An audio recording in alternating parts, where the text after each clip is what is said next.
तो बच्चों 30 day 30 video का चैलेंज मैं खुद लिया था। उसी क्रम में आज दूसरा वीडियो बनाने जा रहा हूं। कल हमने जो चैप्टर किया था बायोटेक्नोलॉजी, उसमें प्रिंसिपल जान गया था, मतलब प्रिंसिपल हमने जान लिया था, ठीक है। प्रिंसिपल जान गया था हमको, और हमको फिर वो सम्मन जारी कर दिया, और फिर जो है मैं ऑफिस में गया। खैर जाने दो। तो आज हम लोग देखेंगे tools of recombinant DNA technology. हमने बायोटेक्नोलॉजी की डिफिनेशन कल देखी थी, हमने प्रिंसिपल्स देखा था। प्रिंसिपल्स मतलब सिद्धांत देखे थे। एक बायो प्रोसेस इंजीनियरिंग था, एक जेनेटिक इंजीनियरिंग था। पिछला वीडियो देखिएगा आप, आपको काफी चीजें क्लियर हो जाएंगी। अब हम बायोटेक्नोलॉजी में कौन कौन से हथियार इस्तेमाल करते हैं उनके बारे में जानने का प्रयास करेंगे, ठीक है। वहां जरा ध्यान से देखो, तुम्हें एक चीज बताया था मैंने कि आप जब भी कोई फॉरेन डीएनए लेते हो या एलियन डीएनए लेते हो, आप डायरेक्ट उसको किसी होस्ट में नहीं डाल सकते कि हमने जेनेटिक मटेरियल उठाया किसी फॉरेन डीएनए का जिसमें डिजीज का रेजिस्टेंस है, उसको हम डायरेक्ट होस्ट में डाल दिए और हमको तुरंत से नया प्रोडक्ट मिल जाएगा। ऐसा नहीं करते हैं हम, प्रॉपर उसमें टूल्स का इस्तेमाल करते हैं। उसमें प्रिसीजन ज्यादा होना चाहिए। अगर प्रिसीजन एक्यूरेसी ज्यादा नहीं होगी, प्रिसीजन एक्यूरेसी नहीं होगी, तो भाई साहब प्रोडक्ट हमको मिलके भी क्या करेगा, हमारे लिए तो यूजफुल रहेगा नहीं, वो वेस्ट हो जाएगा। तो हम देखेंगे कौन कौन सा टूल इस्तेमाल करेंगे।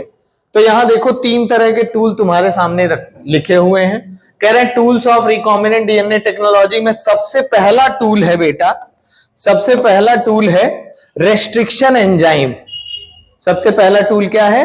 Restriction enzyme. जरा ध्यान से देखो इसका नाम, ये रेस्ट्रिक्शन एंजाइम है, ठीक है। रेस्ट्रिक्शन मतलब ये कहीं रेस्ट्रिक्ट रहेगा, रुका रहेगा, इसके ऊपर कुछ ना कुछ बाधा है, कुछ ना कुछ इसके ऊपर क्या है, नियम लागू है कि बेटा आप इसको इससे ज्यादा नहीं रोकेंगे, काटेंगे, ठीक है। 1 मिनट हमको दो।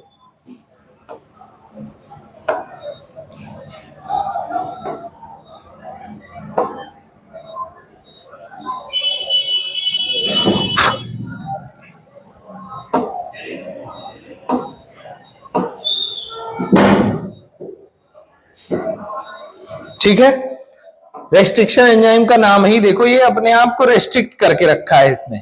रेस्ट्रिक्ट करके रखा है कैसे कि मतलब हमें कट लगाना है, हमें क्या करना है, कट लगाना है। एंजाइम है, ये कट करेगा, और ये एंजाइम को कट लगाना है तो अपना एक पर्टिकुलर एरिया पहले डिफाइन करेगा, फिर उसके बाद कट लगाएगा।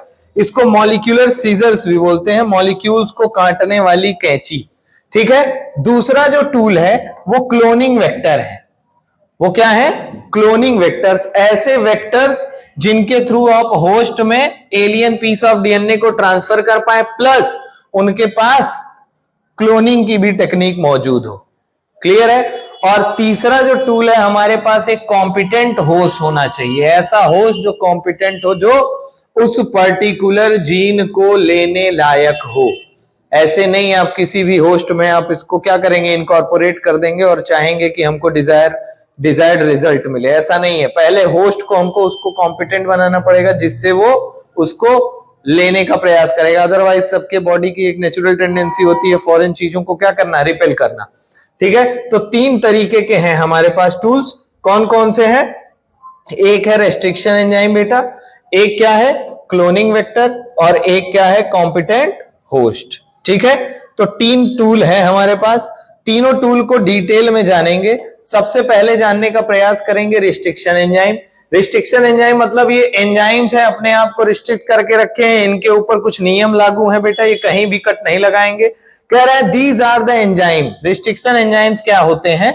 These are the enzymes which cut DNA at specific sites into the fragments। कह रहे हैं स्पेसिफिक साइट पे ये डीएनए को कट लगाते हैं, एक पर्टिकुलर साइट पे डीएनए को क्या करते हैं, कट लगाते हैं, और फिर वहां से वो क्या जनरेट करते हैं, फ्रेगमेंट्स जनरेट करते हैं। क्या जनरेट करते हैं?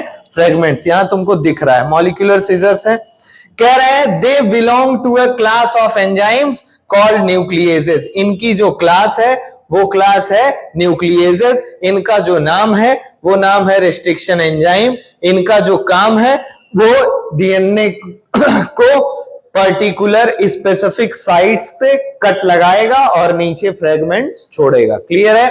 ये आपको दिख रहा है EcoR फर्स्ट, यहाँ पे एक रिस्ट्रिक्शन एंजाइम है। जरा ध्यान से देखो, स्पेसिफिक साइट पे कट लगा रहा है, यहाँ पे भी G के बाद लगा रहा है और यहाँ G के पहले लगा रहा है। क्लियर है कि नहीं? तो पर्टिकुलर एक साइट डिफाइन करेगा पहले और उस साइट पे कट लगाएगा और हमको मिल जाएंगे डीएनए के फ्रेगमेंट्स। क्या मिल जाएंगे?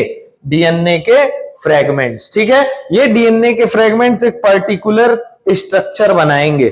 ठीक है ना, ओवरहैंगिंग स्ट्रक्चर बोलते हैं, आगे हम इसको देखेंगे। तो पहला तो रेस्ट्रिक्शन एंजाइम का डिफिनेशन पता चल गया। रेस्ट्रिक्शन एंजाइम कहां बिलोंग करते हैं बेटा? उनकी क्लास है न्यूक्लियेजेस। क्या क्लास है? न्यूक्लियेजेस। और वो एंजाइम क्या करते हैं? कट लगाते हैं डीएनए को स्पेसिफिक साइट पे और एक फ्रेगमेंट बनाते हैं। फिर आते हैं, कह रहे हैं 1963 में दो एंजाइम की खोज हुई। कह रहे हैं 1963 two enzymes responsible for restricting growth of bacteriophage in E. coli were isolated। ऐसे नहीं खोज हो पाया था restriction enzyme का। खोज कैसे हुआ? 1963 में हमारे पास एक बैक्टीरिया था, है ना। बैक्टीरिया क्या है? E. coli। बैक्टीरिया क्या है? E. coli। कह रहे हैं इस बैक्टीरिया में एक वायरस ग्रो करना चाह रहा था जिसका नाम था बैक्टीरियोफेज। क्या नाम था?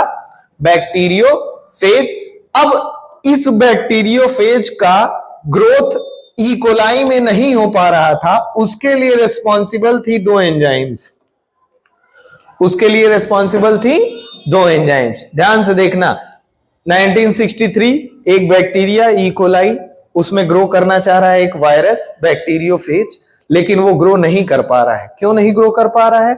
क्योंकि ई कोलाई द्वारा कुछ एंजाइम्स निकाली जा रही हैं और वो एंजाइम्स नंबर में कितनी है? 2। और वो एंजाइम्स में से दोनों करती क्या है? कह रही है वन एंजाइम, जो एक एंजाइम है वो ऐड करेगी methyl groups to DNA. DNA में कौन सा ग्रुप ऐड कर देगी बेटा? मिथाइल ग्रुप ऐड करेगी। द अदर कट डीएनए, जिसको हम बोलते हैं रेस्ट्रिक्शन एंडोन्यूक्लियेज।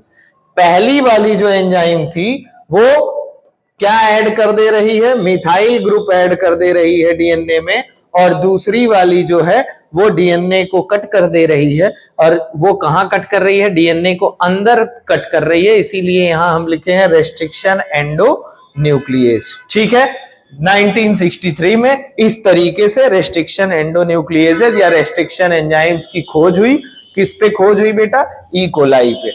उसके बाद over the time more than 900 restriction enzyme को हम क्या कर चुके हैं? आइसोलेट कर चुके हैं। कितने स्ट्रेन से? 230 स्ट्रेन से बैक्टीरिया के। 230 स्ट्रेन है हमारे पास बैक्टीरिया के, जिनमें से हम कितने एंजाइम निकाल चुके हैं? 900 एंजाइम्स निकाल चुके हैं। ठीक है, तो हम देखे रेस्ट्रिक्शन एंजाइम पहला टूल था जो स्पेसिफिक साइट पे कट करता है, क्लास है उसका न्यूक्लियेज। दूसरा है क्या? दूसरा कह रहे हैं ये कब खोज किया गया था? ई कोलाई में भाई इसका खोज हुआ था। Two enzyme responsible for restricting growth of bacteriophage in E coli. इसको आइसोलेट किया, एक ने मिथाइल ग्रुप ऐड किया और एक ने उसको डीएनए को अंदर की तरफ क्या किया? कट लगाया। क्लियर है? और अब तक कितने रिस्ट्रिक्शन एंजाइम खोजे जा चुके हैं? 900। कितने? 900। और कितने स्ट्रेन से?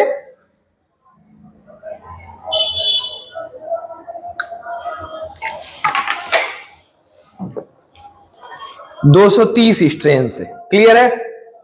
फिर आओ नेमिंग कैसे करेंगे रेस्ट्रिक्शन एंजाइम का। कह रहे हैं फर्स्ट लेटर इंडिकेट जीनस। पहला जो लेटर है, एक एग्जांपल है, इसका नाम है EcoR फर्स्ट। क्या है? EcoR first. कह रहे हैं पहला जो है वो जीनस बताएगा। क्या बताएगा? जीनस। दूसरा स्पीसीज। ये तो बाइनोमियल नोमेनक्लेचर में पढ़े थे। पहले हम लिखते हैं उसका क्या? जीनस, और फिर दोबारा लिखते हैं स्पीसीज जैसे इस्चेरिचिया कोलाई लिखते हैं, क्या लिखते हैं? इस्चेरिचिया कोलाई। इस्चेरिचिया कोलाई में इस्चेरिचिया क्या है? उसका जीनस है। कोलाई क्या है? उसका स्पीसीज है। तो जीनस से एक वर्ड लिया हमने, स्पीसीज से हमने शुरुआत के 2 लेटर लिया। उसके बाद आर बताता है रफ स्ट्रेन से है या स्मूथ स्ट्रेन से। रफ स्ट्रेन या स्मूथ स्ट्रेन आप मॉलिक्यूलर बेसिस ऑफ इनहेरिटेंस में पढ़ोगे, है ना।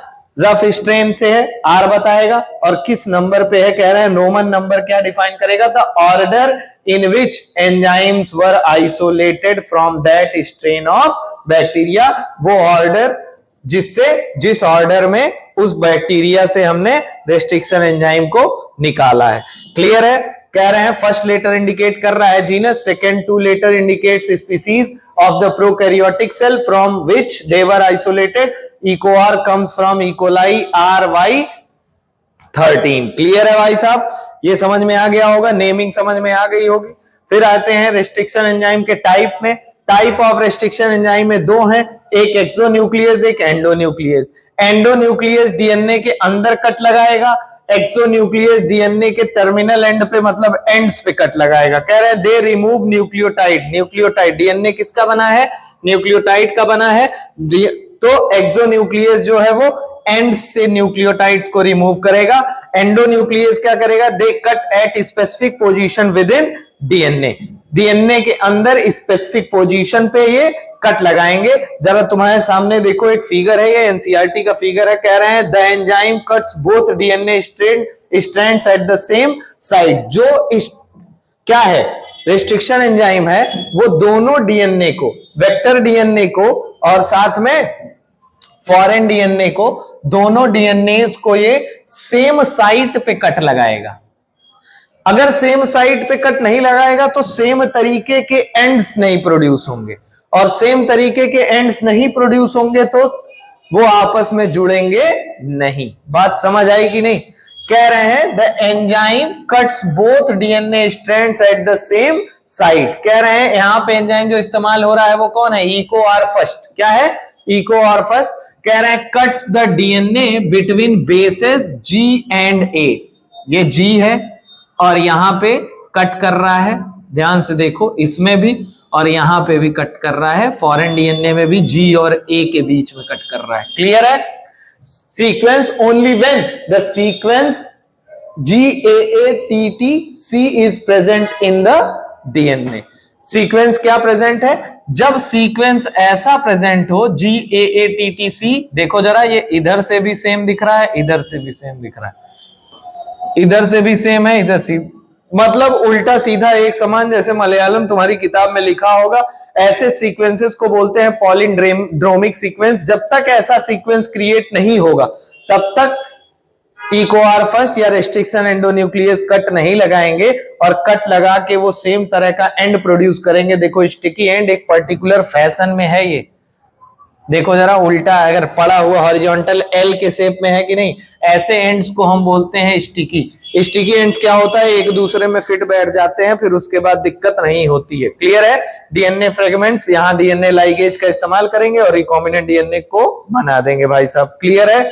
कह रहे हैं एक्सोन्यूक्लियस, अरे रेस्ट्रिक्शन एंजाइम कितने तरह के? 2 तरह के, एक्सोन्यूक्लियस और एंडोन्यूक्लियस। ये रिमूव करेगा न्यूक्लियोटाइड कहां से? एंड से। ये कहां से रिमूव करेगा? बीच से। कह रहे हैं they bind to a specific recognition sequence. यहां पे देखो स्पेसिफिक रिकॉग्निशन सीक्वेंस G और A है ना, और वो भी कब है? जब बेटा दोनों तरफ से सीक्वेंसेस क्या आएंगे? सेम आएंगे। क्लियर है? कहां गया जी?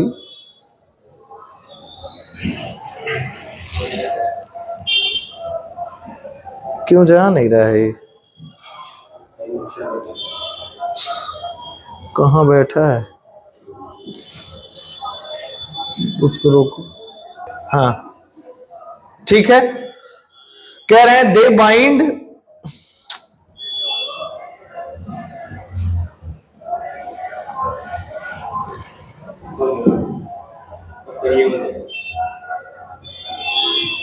they bind to specific recognition sequence of DNA and cut the 2 strand at specific points। ठीक है? रिस्ट्रिक्शन एंजाइम में जरा देखो, फर्स्ट रिस्ट्रिक्शन एंडोन्यूक्लिएज कौन था? हिंद सेकंड। कौन था? हिंद सेकंड। ये देखो जरा पूरा एग्जांपल दिया हुआ है कौन कौन से रिस्ट्रिक्शन एंडोन्यूक्लिएज है। बैमएच फर्स्ट दिख रहा है, इकोआर फर्स्ट दिख रहा है। देखो सबकी साइट अलग अलग है। AILUL कुछ ऐसा है, ध्यान से देखो ये कहां कट लगा रहा है, देखो ये कहां कट लगा रहा है। देखो सबका एक स्पेसिफिक रिकॉग्निशन सीक्वेंस है। जब तक वो सीक्वेंस क्या, उस तरीके का सीक्वेंस उनको नहीं मिलेगा तब तक वो कट नहीं लगाएंगे। अब जरा ध्यान से देखो, बड़ी अच्छी चीज यहां दिख रही है। अगर ध्यान से देखोगे तो यहां सीधा कट लगा है, इसमें सीधा कट लगा है, लेकिन यहां जरा देखो यहां सीधा कट नहीं है। ये हॉरिजॉन्टल एल के फॉर्म में है कि नहीं? ऐसे एंड्स को हम बोलते हैं स्टिकी एंड। क्या कहते हैं? और ये जो सीधा कट लगता है इसको बोलते हैं ब्लंट एंड। क्या कहते हैं? Blunt and. तो ब्लंट एंड का कोई काम नहीं है। ब्लंट एंड का बायोटेक्नोलॉजी में एज सच जब जो आप पढ़ रहे हैं उसका कोई काम नहीं है। काम है हमारे पास किसका? हमारे लिए यूजफुल कौन है? Sticky and. कौन है? Sticky and. कह रहे हैं फर्स्ट रिस्ट्रिक्शन एंजाइम कौन है? Hind second. It cuts DNA by recognising a sequence of 6 base pair. Hind second जो है 6 बेस पेयर का एक सीक्वेंस रिकॉग्नाइज करेगा, और ऐसे सीक्वेंस को हम बोलेंगे रिकॉग्निशन सीक्वेंस। क्या कहेंगे? Recognition sequence. जरा देखो recognition site of Hind second, यहां ध्यान से देखो 6 बेस पेयर का करेंगे, ठीक है। और ऐसा सीक्वेंस जो उल्टा सीधा क्या होगा? एक समान होगा। क्लियर है?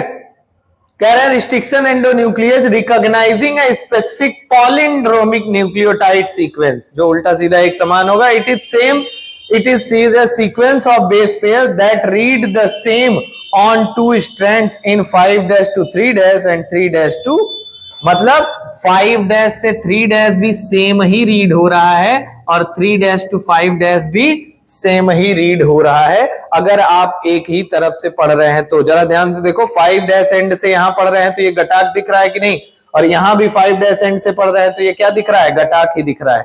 क्लियर है? ऐसे सीक्वेंस को बोलते हैं पॉलिंड्रोमिक न्यूक्लियोटाइड सीक्वेंस। क्लियर है? आगे आओ। कह रहे हैं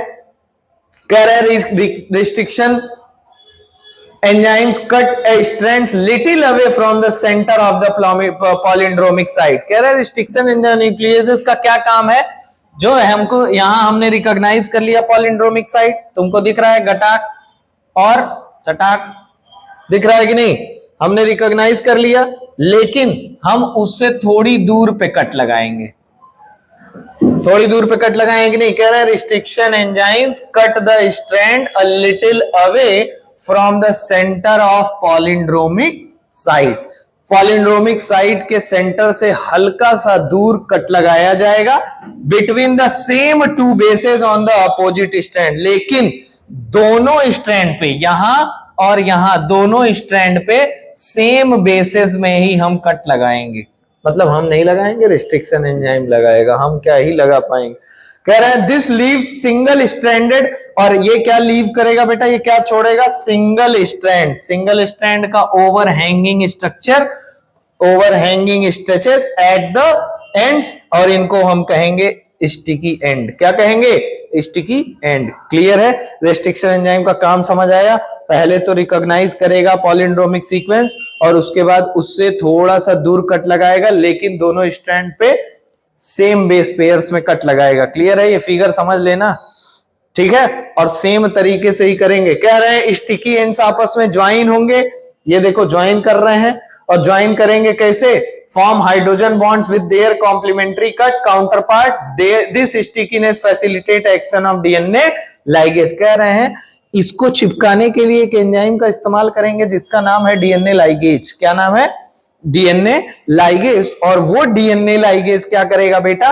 वो डीएनए लाइगेज अगर स्टिकी एंड प्रोड्यूस हो रहा है तो उस डीएनए लाइगेज का काम और आसान हो जाता है। कह रहे हैं this stickiness facilitates action of DNA ligase. कह रहे हैं when cut by the same restriction enzyme, जब दोनों वेक्टर डीएनए और फॉरेन डीएनए दोनों सेम रिस्ट्रिक्शन एंजाइम से कट हो रहे हैं तो DNA fragments have the same kind of sticky end और they are joined by DNA ligase. दोनों चीजें क्या होंगी, आसानी से जुड़ जाएंगी अगर एक ही रेस्ट्रिक्शन एंजाइम से ये क्या होंगे, कट होंगे। क्लियर है, बात समझ रहे हो कि नहीं? कह रहा है स्टिकी एंड वही चीज है, कोई मतलब नहीं है आगे बढ़ने का, सेम ही चीज है। देखो दिख रहा है फॉरेन डीएनए दिख रहा है, वेक्टर डीएनए दिख रहा है, सेम रेस्ट्रिक्शन एंजाइम देखो पूरा लिखा हुआ है यहाँ, ध्यान से पढ़ो फिगर। कह रहे हैं ये हमको दिखा फॉरेन डीएनए, ये मिला vector DNA. Vector DNA plasmid कहां से निकाले, एक्स्ट्रा क्रोमोसोमल ऑटोनॉमसली रेप्लिकेटेड क्या है, circular DNA fragments of bacteria, Escherichia coli वगैरह का। कह रहे हैं same restriction enzyme cutting both foreign DNA and vector DNA at specific point. Same ही करेंगे कट, सेम कट रहे हैं। अब जब सेम कट करेगा तो ligase join foreign DNA to plasmid, और देखो लाइगेज ज्वाइन किया, देखो नीला नीला आ गया होगा, रेड और नीला। कह रहे हैं रिकॉम्बिनेंट डीएनए मॉलिक्यूल मिल गया कि नहीं। अब इस वेक्टर को हम डालेंगे कहां, क्लोनिंग होस्ट में। ऐसा होस्ट जो अभी हम केवल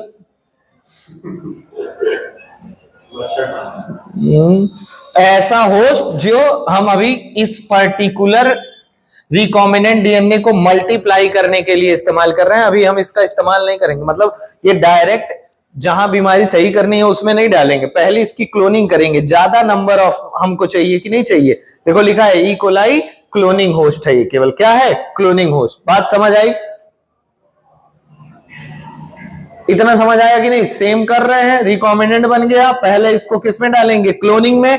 मार्क क्लोन बन जाएगा, जब मार्क क्लोन बन जाएगा भाई साहब तो उसको ले जाके एकदम एक्चुअल होस्ट में डालेंगे। मान लो कोई दवाई बना रहे हैं तो ढेर दवाई मिल जाएगी ना हमन के, तो उसके बाद हम लोग इसको क्या करेंगे, क्या देख रहे हो, है ना, उसको क्या करेंगे बेटा, इस्तेमाल करेंगे। आगे चलें, चलो चलो फिर आगे चलते हैं बेटा। आगे आ जाता है दूसरा टूल है हमारा क्लोनिंग वेक्टर। दूसरा टूल क्या है, क्लोनिंग वेक्टर है। क्लोनिंग वेक्टर क्या कह रहे हैं, तुमको दिखा ही है, it is a DNA molecule that can carry a foreign DNA segment and replicate inside the host cell. Cloning vector क्या है, it is a DNA molecule, DNA का मॉलिक्यूल है जो फॉरेन डीएनए सेगमेंट को कैरी कर रहा है, जैसे यहां कर रहा है, फॉरेन डीएनए सेगमेंट को कैरी कर रहा है कि नहीं। और अगर इसको हम अंदर डालें, किसमें, होस्ट में डालें, कहां, होस्ट में, तो वो रेप्लिकेट कर पाए। समझ में आया क्लोनिंग वेक्टर क्या है? क्लोनिंग वेक्टर है बेटा डीएनए के मॉलिक्यूल, ऐसे मॉलिक्यूल जो अपने आप में ऐड करे फॉरेन डीएनए को और रेप्लिकेट करे किसमें, जब उनको होस्ट में डाल दिया जाए तब। ऐसा नहीं है कि पता चले रेप्लिकेट ही ना करे तो मामला गड़बड़ा जाएगा, कोई फायदा ही नहीं उसमें ऐड करने का। और एग्जाम्पल क्या हो जाएगा इसका बेटा, प्लाज्मिड और बैक्टीरियोफेज। प्लाज्मिड के बारे में तुमको बताए ही थे। अब बैक्टीरियोफेज ऐसा वायरस जो बैक्टीरिया को इन्फेक्ट कर सकता है, उसको हम कहते हैं क्या, बैक्टीरियोफेज। क्लियर है।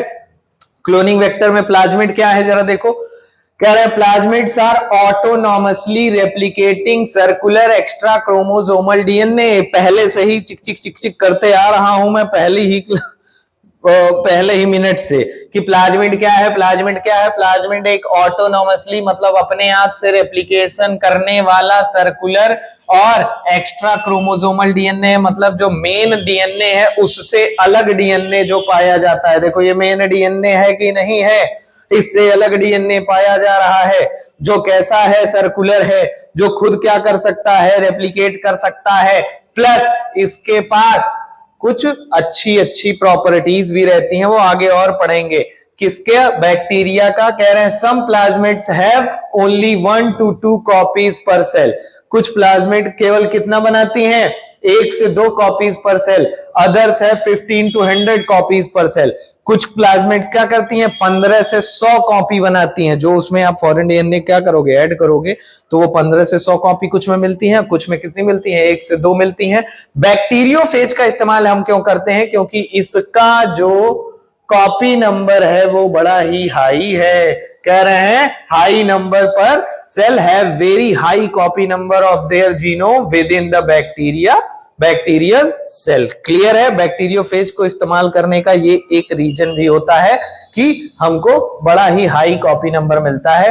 फिर आ जाओ जरा देखो, कह रहा है when the cloning vectors are multiplied in the host the linked piece of DNA is also. अब यहां देखो, ये हमारे पास क्लोनिंग वेक्टर ही है, ये वेक्टर ही है। क्लियर है? वेक्टर में हमने फॉरेन को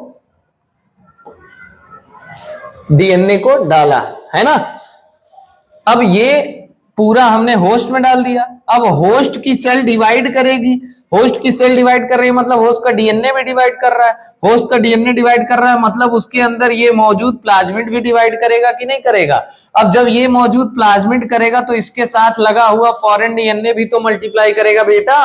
तो वही तो कह रहे हैं, और कुछ अंतर वाली बात थोड़ी कर रहे हैं, एकदम से बगलोले हैं। कह रहे हैं when the cloning vectors are multiplied in the host, जब होस्ट में क्लोनिंग वेक्टर मल्टीप्लाई करेगा तो जो उसके साथ लिंक्ड पीस ऑफ डीएनए है वो भी मल्टीप्लाई होगा to the number equal to the copy number of vector. तो मतलब वेक्टर जितना कॉपी नंबर बनाएगा उतना नंबर ऑफ हमको क्या मिलेगा, लिंक्ड पीस ऑफ डीएनए भी मिलेगा। क्लियर है? बात समझ आई कि नहीं आई?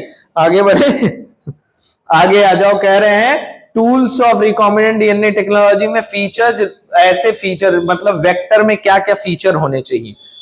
क्लोनिंग वेक्टर में पहला तो वेक्टर के पास ओरिजिन ऑफ रेप्लिकेशन होना चाहिए, पहले ही पढ़े थे। ऑटोनोमसली रेप्लिकेटिंग कह देने से मतलब थोड़ी है हम फॉरेन डीएनए को ऐसी जगह हम कहां ऐड करेंगे उसमें जिससे वो क्या कर पाए, रेप्लिकेट कर पाए। कह रहा है पहला तो उसके पास क्या होना चाहिए, ओराई होना चाहिए। दूसरा सेलेक्टेबल मार्कर होना चाहिए। सेलेक्टेबल मार्कर मतलब ऐसी चीज होनी चाहिए जो ट्रांसफॉर्मेंट्स और नॉन ट्रांसफॉर्मेंट्स को क्या करे, अलग करे। कुछ मार्कर होना चाहिए कि नहीं। जैसे वो तेजा तेजा वाले में क्या था, एक यहां मस्सा लगा लेते थे सब, है ये तेजा तेजा कौन है भाई साहब, एक मस्सा लगा रहा था, एक नहीं मस्सा लगा रहा था। अंतर करने के लिए कौन था, मस्सा था कि नहीं जुड़वा दोस्तों में। तो उसी तरीके से उसी को हम कहते हैं क्या, है तो वो हम बता रहे थे क्या, वो मस्से वाली बात बता रहे थे कि नहीं। तो मस्सा जो वहां हो गया वो क्या हो गया, मार्कर हो गया। अबे मार्कर मतलब लिखने वाला मार्कर मतलब वो मार्क करेगा, वो बताएगा कि कौन तेजा है कौन भेजा है, किसका भेजा खाली है किसके भेजे में दिमाग है। मतलब भेजा मतलब दिमागी तो होता है, अबे कुछ होगा यार। तो सिलेक्टेबल मार्कर का मतलब ऐसी चीज जिससे हम पहचाने कि रिकॉम्बिनेंट कौन है और नॉन रिकॉम्बिनेंट कौन है। और उसके पास क्लोनिंग साइट्स होनी चाहिए, कुछ साइट्स ऐसी जो क्लोनिंग करने में मदद करें। Vectors for cloning genes in plants and animals, ये भी फीचर होना चाहिए कि प्लांट्स और एनिमल्स में ऐसे वेक्टर्स जिनसे हम क्लोनिंग किसमें करा पाए बेटा, प्लांट्स और एनिमल्स में। अभी तक तो केवल बैक्टीरिया वाला ही देखे है ना, तो ध्यान से जरा देखो, आगे आ जाओ। कह रहे हैं ओरिजिन ऑफ रेप्लिकेशन क्या है। कह रहे हैं it is a sequence where replication starts. कह रहे हैं a piece of DNA linked to ori can replicate within the host cell. It also controls. Origin of replication क्या है बेटा, ओरिजिन ऑफ रेप्लिकेशन वो सीक्वेंस है जहां से रेप्लिकेशन स्टार्ट होगा। कर अगर a piece of DNA linked to ori can replicate within the host cell, अगर पीस ऑफ डीएनए कहां ऐड हो जाएगा, ओराई पे ऐड हो जाएगा, ओरिजिन ऑफ रेप्लिकेशन पे ऐड हो जाएगा, तो वो रेप्लिकेट करेगा होस्ट सेल में। कह रहे हैं it also controls the copy number of linked DNA. Origin of replication ये भी कंट्रोल करेगा कि कॉपी कितनी बनेगी। So for getting many copies of the target DNA it should be cloned in a vector whose origin supports high copy number. तो origin of replication तुमको दिख रहा है। ओरिजिन ऑफ रेप्लिकेशन में हम क्या करेंगे बेटा, फॉरेन डीएनए को ऐड कर देंगे। फॉरेन डीएनए को ऐड कर देंगे तो ओरिजिन ऑफ रेप्लिकेशन पे जब वो ऐड रहेगा तो होस्ट सेल में वो क्या करेगा, रेप्लिकेट करेगा। Plus origin of replication copy numbers को भी कंट्रोल करता है। इसीलिए हम कोशिश करते हैं हम ऐसे ओरिजिन ऑफ रेप्लिकेशन या ऐसे ओराई पे डीएनए को ऐड करें जिसका जो ओरिजिन है वो सपोर्ट करे हाई कॉपी नंबर। दूसरा फीचर था सिलेक्टेबल मार्कर। हमने बताया कि इट इज अ जीन वो ऐसी जीन है that helps to select transformants and eliminate the non transformants. ऐसी जीन जो हेल्प करे हमको सिलेक्शन में ट्रांसफॉर्मेंट्स के और इलिमिनेशन में नॉन ट्रांसफॉर्मेंट्स से। कह रहे हैं अगर a piece of DNA is introduce in a host bacterium, it is called transformation. Such bacterium is called transformant. अगर हम पीस ऑफ डीएनए को होस्ट बैक्टीरिया में डाल दे रहे हैं तो वो ट्रांसफॉर्म हो जाएगा कि नहीं, और उसी को हम बोलेंगे ट्रांसफॉर्मेंट। क्या बोलेंगे? ट्रांसफॉर्मेंट। और अगर if transformation does not takes place, अगर ट्रांसफॉर्मेशन नहीं हुआ है तो हम उसको बोलेंगे नॉन ट्रांसफॉर्मेंट। क्या बोलेंगे? Non transformant. कह रहे हैं अगर हम ई कोलाई की बात करें तो ई कोलाई होस्ट है कि नहीं है? कह रहे हैं ई कोलाई का क्लोनिंग वेक्टर बनाया है हमने PBR322। कह रहे हैं selectable markers of E coli include genes encoding resistance. E coli के लिए सेलेक्टेबल मार्कर्स कौन है बेटा? ऐसी जीन्स जिनके पास रेजिस्टेंस है किसका? Antibiotics like ampicillin, chloramphenicol, tetracycline और कैनामाइसिन। बात समझ आ रही है कि नहीं? सेलेक्टेबल मार्कर के रूप में हम कुछ ऐसे वेक्टर्स को इस्तेमाल करते हैं जिनके पास सेलेक्टेबल मार्कर के रूप मतलब हम ऐसे वेक्टर्स चूज करते हैं जिनके पास कुछ सेलेक्टेबल मार्कर हैं। वो सेलेक्टेबल मार्कर्स क्या होती हैं? वो जीन्स होती हैं। क्या होती हैं? जिनके पास एक पर्टिकुलर कुछ प्रॉपर्टीज होती हैं। जैसे यहां ई कोलाई है, इसके क्लोनिंग वेक्टर के पास कुछ जीन्स हैं जिनके पास रेजिस्टेंस एंटीबायोटिक्स के लिए, और वो एंटीबायोटिक्स कौन कौन सी हैं? Ampicillin, chloramphenicol, tetracycline, kanamycin. कह रहे हैं नॉर्मल ई कोलाई के पास ऐसा कुछ नहीं है। Normal E coli cells have no resistance against these antibiotics. समझना, जो स्पेशल वाले हैं उनके पास है, नॉर्मल वाले के पास नहीं है। आओ फिर देखें, क्लोनिंग साइट की बात कर रहे हैं। To link the alien DNA the vector needs a single और वेरी फ्यू रिकॉग्निशन साइट। भाई साहब कट लगाना पड़ेगा कि नहीं? कट लगाना पड़ेगा। कट लगाने के लिए कुछ सीक्वेंसेस को वो क्या करेगा? रिकॉग्नाइज करेगा कि नहीं? ऐसे सीक्वेंस को क्या कहेंगे? Recognition site. कह रहे हैं more than one recognition site generate several fragment. अगर एक से ज्यादा रिकॉग्निशन साइट होगा तो कई सारे फ्रेगमेंट जनरेट होंगे और ये जीन क्लोनिंग में प्रोसेस क्या हो जाएगा? कॉम्प्लिकेटेड हो जाएगा। क्लियर है? आगे कह रहे हैं कि ligation of alien piece of DNA is carried out at a restriction site present in one of the two antibiotic resistance gene. देखो यहां दो एंटीबायोटिक रेजिस्टेंस जीन तुमको दिख रही हैं। कह रहे हैं कि जो लाइगेशन है एलियन पीस ऑफ डीएनए का वो हम यहीं कर रहे हैं, इन्हीं में से किसी एक में करेंगे। ठीक है ना? तो बेटा देखो, पहला जो हमने देखा था वो ओराई देखा था फीचर, दूसरा हमने देखा सिलेक्टेबल मार्कर। सिलेक्टेबल मार्कर कुछ होना चाहिए, और वहां था सिलेक्टेबल मार्कर क्या? ई कोलाई दो तरह की देखी थी हमने। ई कोलाई एक जो स्पेशल ई कोलाई थी, एक जो नॉर्मल ई कोलाई थी। नॉर्मल ई कोलाई के पास रेजिस्टेंस नहीं था एंटीबायोटिक्स के लिए, लेकिन स्पेशल ई कोलाई के पास रेजिस्टेंस था, क्योंकि हमने उसके अंदर क्या डाला है? रेजिस्टेंस एनकोडिंग जीन्स, कुछ एंटीबायोटिक्स का नाम था। तीसरा था क्लोनिंग साइट। क्लोनिंग साइट क्या होता है तुमको पता ही है ऊपर, कि एलियन पीस ऑफ डीएनए को हम ऐड करते हैं कहां? क्लोनिंग साइट पे। और कह रहे हैं to link the alien DNA the vector needs a single और वेरी फ्यू निकन। भाई साहब आप कट लगाओगे ना, रिस्ट्रिक्शन एंजाइम से कट लगाओगे ना, रिस्ट्रिक्शन एंजाइम से कट लगाने के लिए उसके पास रिकॉग्निशन साइट होनी चाहिए कि नहीं होनी चाहिए? रिकॉग्निशन साइट अगर एक से ज्यादा होगा तो प्रोसेस कॉम्प्लिकेटेड नहीं हो जाएगा, एक से ज्यादा क्या हो जाएंगे? फ्रेगमेंट्स हो जाएंगे। क्लियर है? फिर आ जाओ जरा देखो ध्यान से। कह रहे हैं ligation of alien piece of DNA. अब एलियन पीस ऑफ डीएनए को हमको चिपकाना है। कहां चिपका रहे हैं? देखो, is carried out at restriction site present in one of the two antibiotic resistance gene। कह रहे हैं हमारे पास दो एंटीबायोटिक रेजिस्टेंस जीन, हमारा क्लोनिंग वेक्टर है ना ई कोलाई का PBR322। कह रहे हैं हमारे पास दो एंटीबायोटिक रेजिस्टेंस जीन है, एक एम्पार है, एक क्या है, टेटार है। इसके पास कुछ साइट्स है, रेस्ट्रिक्शन साइट। इन्हीं में से किसी एक साइट पे हम एलियन पीस ऑफ डीएनए को क्या कर देते हैं, ऐड कर देते हैं। कह रहे हैं एग्जाम्पल क्या कह रहे हैं अब, ligation of foreign DNA at BamH first site. Foreign DNA को कहां लेके आए हम बेटा, बैमेज फर्स्ट साइट पे। कहां, बैमेज फर्स्ट साइट यही है, यहीं पे ले आके ऐड कर दें। Of tetracycline resistance gene, BamH first किस में मौजूद है, टेट्रासाइक्लिन रेजिस्टेंस जीन में मौजूद है, in vector PBR2 PBR322 PBR322 vector में। क्लियर है।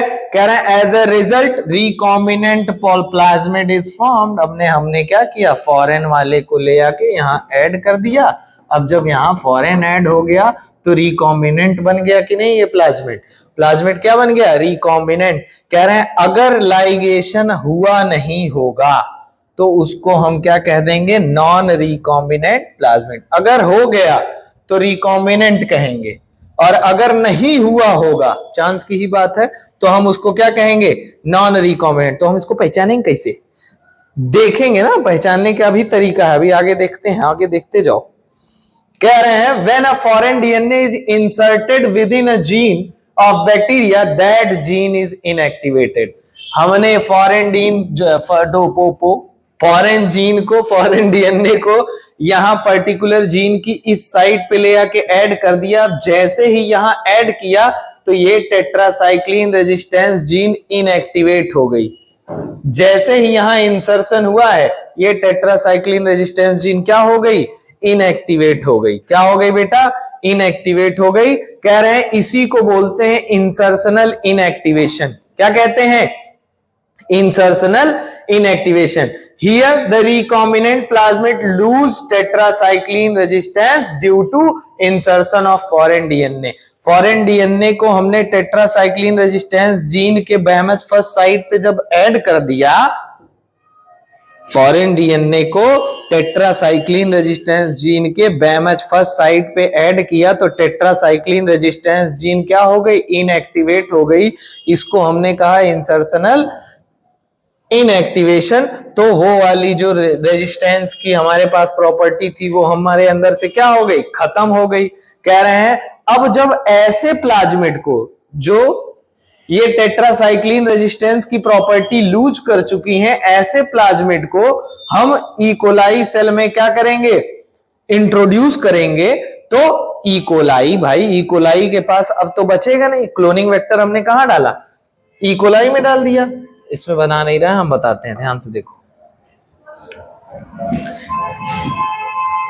हम यहां इस वाले को, जो क्लोनिंग वेक्टर था जिसके पास ये टेट्रासाइक्लिन रेजिस्टेंस जीन थी, उसको मान लो हम एक्स को हमने ई कोलाई में डाल दिया। और जैसे ही ई कोलाई में डाला तो ई कोलाई की पूरी कॉलोनी होगी ना ई कोलाई में, तो कुछ ई कोलाई इसको एक्सेप्ट करेंगी, कुछ ई कोलाई इसको एक्सेप्ट नहीं करेंगी। कह रहे हैं when the plasmids are introduced into the E coli cells 3 types of cells are obtained. कितने टाइप की सेल्स हमको मिली बेटा, 3 तरह की। आओ देखें कौन कौन सी है। कह रहे हैं पहला तो नॉन ट्रांसफॉर्मेंट्स। हमने कहा था ना ई कोलाई की हमने ली कॉलोनी, क्या ली, कॉलोनी।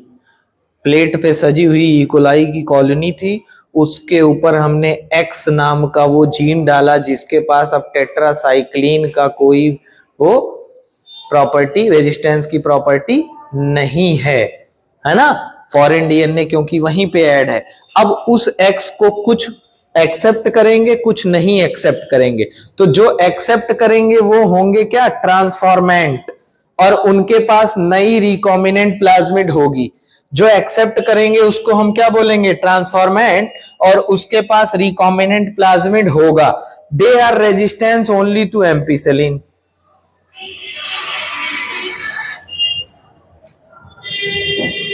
रोक दिए हो। तो हमारे पास 3 तरीके का, हम जब, ठीक है। अब हमने क्या किया बेटा, कुछ नहीं किया। हमने जब ये पूरा जो फॉरेन हमारा वो था, इसको ई कोलाई में डाल दिया। अब कुछ ई कोलाई ने उसको एक्सेप्ट किया। अब ध्यान से देखना, हमने ये वेक्टर डाला है पर्टिकुलर होस्ट में, अब उसमें से कुछ ने इस वेक्टर को लिया, कुछ ने इस वेक्टर को नहीं लिया, और कुछ ने इस वेक्टर्स को लिया भी लेकिन खुद को ट्रांसफॉर्म नहीं किया। ध्यान से देखो, हमारे पास 3 कैटेगरी की कॉलोनी मिली हमको।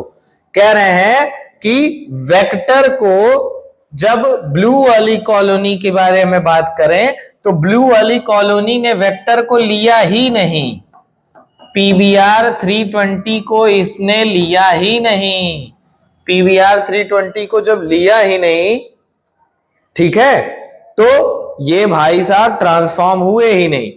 इसने लिया बेटा, पीवीआर 320 को इसने एक्सेप्ट किया, लेकिन वो पीवीआर 320 के पास क्या था, दोनों रेजिस्टेंट जीन थे, टेट्रासाइक्लिन भी और एम्पीसिलिन भी। और तीसरे में आते हैं हम, तो तीसरे में ये ट्रांसफॉर्म हो गए हैं, है ना। पीवीआर 320 भी 3 तरीके के हैं कि नहीं है, कुछ ट्रांसफॉर्मेंट रखे हुए हैं, कुछ ट्रांसफॉर्मेंट नहीं रखे हुए हैं।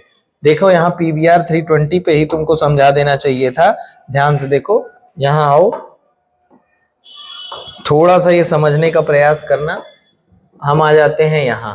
हमने क्या किया बेटा, हमने एक एलियन पीस ऑफ डीएनए लिया, एलियन पीस ऑफ डीएनए को हम यहां पे ऐड किए हैं। एलियन पीस ऑफ डीएनए को क्या किए हैं, यहां ऐड किए हैं। जब ऐड किए हैं तो इसमें से हमको 2 तरीके के पीवीआर 322 मिले हैं। एक जो जिसमें दोनों है, एम्पार भी है और टेटार भी है, मतलब ये नॉन रिकॉम्बिनेंट पीवीआर है। क्या है, नॉन रिकॉम्बिनेंट पीवीआर। क्लियर है।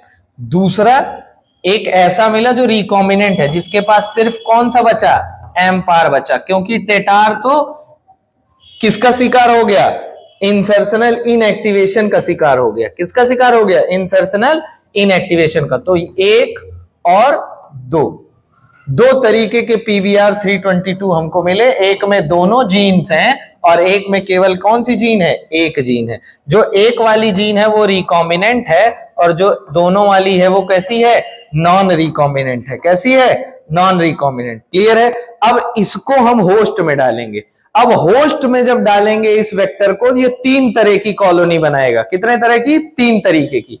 एक जो नॉन ट्रांसफॉर्मेंट है, एक जो क्या है, नॉन ट्रांसफॉर्म, मतलब इसने पीवीआर 320 को लिया ही नहीं, इसने एक्सेप्ट ही नहीं किया पीवीआर 320 को, तो इसके पास ना टेट्रासाइक्लिन वाली रेजिस्टेंट जीन है और ना ही एम्पीसिलिन वाली रेजिस्टेंट जीन है। क्लियर है। दूसरे तरह की कॉलोनी, ये ट्रांसफॉर्म तो हुए लेकिन इसमें पीवीआर 322 कैसा गया, इसमें पीवीआर 322 एम्पार और टेटार के साथ गया, एम्पार और टेटार के साथ गया।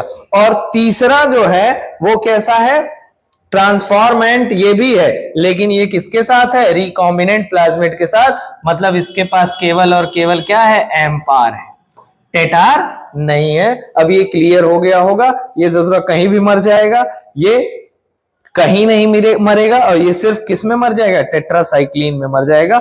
ये एक बार फिर से पूरा समझ लेना। क्लियर है। आगे बढ़े, आगे आओ। कह रहे हैं recombinant plasmid can be selected out from the non recombinant ones by plating the transformant on ampicillin medium. Ampicillin medium में then transformants are transferred on tetracycline medium. पहले एम्पीसिलिन में डालोगे, एम्पीसिलिन में डालोगे तो ये मर जाएगा, ये खत्म, नॉन ट्रांसफॉर्मेंट खत्म। अब केवल क्या बचे, 2 ट्रांसफॉर्मेंट बचे। 2 ट्रांसफॉर्मेंट में एक नॉन रिकॉम्बिनेंट वाला बचा, एक कौन सा बचा, रिकॉम्बिनेंट वाला। तो नॉन रिकॉम्बिनेंट वाला टेट्रासाइक्लिन में भी जिंदा रहेगा और एम्पीसिलिन में भी जिंदा रहेगा। कह रहे हैं जो रिकॉम्बिनेंट वाला है वो टेट्रासाइक्लिन में क्या हो जाएगा, मर जाएगा। तो हम पहचान लेंगे। कह रहे हैं the recombinant grow in ampicillin medium but not on the tetracycline medium. मरेगा नहीं, ग्रो करेगा। ग्रो करने वाला हिसाब है, ग्रो करेंगे और नहीं करेंगे। But non recombinant grow on medium containing both the antibiotic. Clear, medium. बात समझ आ गई कि नहीं आ गई। फिर कह रहे हैं thus one antibiotic resistance gene helps to select the transformant. TetR को हमने इस्तेमाल किया ट्रांसफॉर्मेंट को पहचानने में। और the inactivated antibiotic resistance gene helps to select recombinant, मतलब टेटार नहीं, यहाँ एक को हमने पहचाना ट्रांसफॉर्मेंट से और दूसरे से किसको पहचाना, रिकॉम्बिनेंट को। क्लियर है। नॉन ट्रांसफॉर्मेंट और ट्रांसफॉर्मेंट को अलग करने के लिए एम्पिसिलिन का इस्तेमाल किया, लेकिन रिकॉम्बिनेंट और नॉन रिकॉम्बिनेंट को अलग करने के लिए हमने किसका इस्तेमाल किया, टेट्रासाइक्लिन का इस्तेमाल किया। किसका, टेट्रासाइक्लिन का। कह रहे हैं but this type of selection of recombinants is a difficult procedure. देख ही रहे हो कितना डिफिकल्ट है, because it needs simultaneous plating on two plates having different antibiotics. So alternative selectable markers have developed based on the ability to produce color in presence of chromogenic substrate। कह रहे हैं foreign DNA को हमने plasmid vector में add कर दिया, अब इसके पास इंसर्शन है, इसके पास इंसर्शन नहीं है। क्रोमोजेनिक सबस्ट्रेट पे जब हम इंसर्शन वाले को क्या किए, फॉरेन डीएनए वाले को ग्रो कराए हैं, तो वहां व्हाइट कॉलोनी प्रोड्यूस हुई है, और जिसमें फॉरेन डीएनए नहीं है वो कौन सी कॉलोनी प्रोड्यूस हुई है, ब्लू कॉलोनी। तो इस तरीके से ध्यान से देखो कि जो क्रोमोजेनिक सबस्ट्रेट है, जो कलर प्रोड्यूसिंग सबस्ट्रेट है, वो क्या हो गया, पहचानने में हमको मदद कर रहा है। इसलिए ये भी एक तरीके का क्या हो गया, सिलेक्टेबल मार्कर। और ये आसान है, पहला वाला बड़ा कॉम्प्लिकेटेड था, ये दूसरा वाला आसान है। क्लियर है। कह रहे हैं in this a recombinant DNA is inserted into the coding sequence of enzyme beta galactosidase, so the gene is inactivated, जिसको कहते हैं insertional inactivation। और ऐसी कॉलोनी जिसमें insertional inactivation हुआ है, जिसमें फॉरेन जीन पड़ा है, जो रिकॉम्बिनेंट है, ठीक है, वो कोई कलर प्रोड्यूस नहीं करेंगी, और जो नहीं रिकॉम्बिनेंट है वो ब्लू कलर का कॉलोनी प्रोड्यूस करेंगे। क्लियर है, ये पूरा समझ में आ रहा है। ठीक है, आगे हम वेक्टर्स के बारे में पढ़ेंगे, लेकिन अभी नहीं पढ़ेंगे, अगले वीडियो में पढ़ेंगे। क्लियर है। क्लोनिंग वेक्टर और पिछला जो भी बताए हैं उसको रिवाइज कर लीजिएगा, बाकी अगले वीडियो में मिलेंगे। Bye bye, tata, see you letter.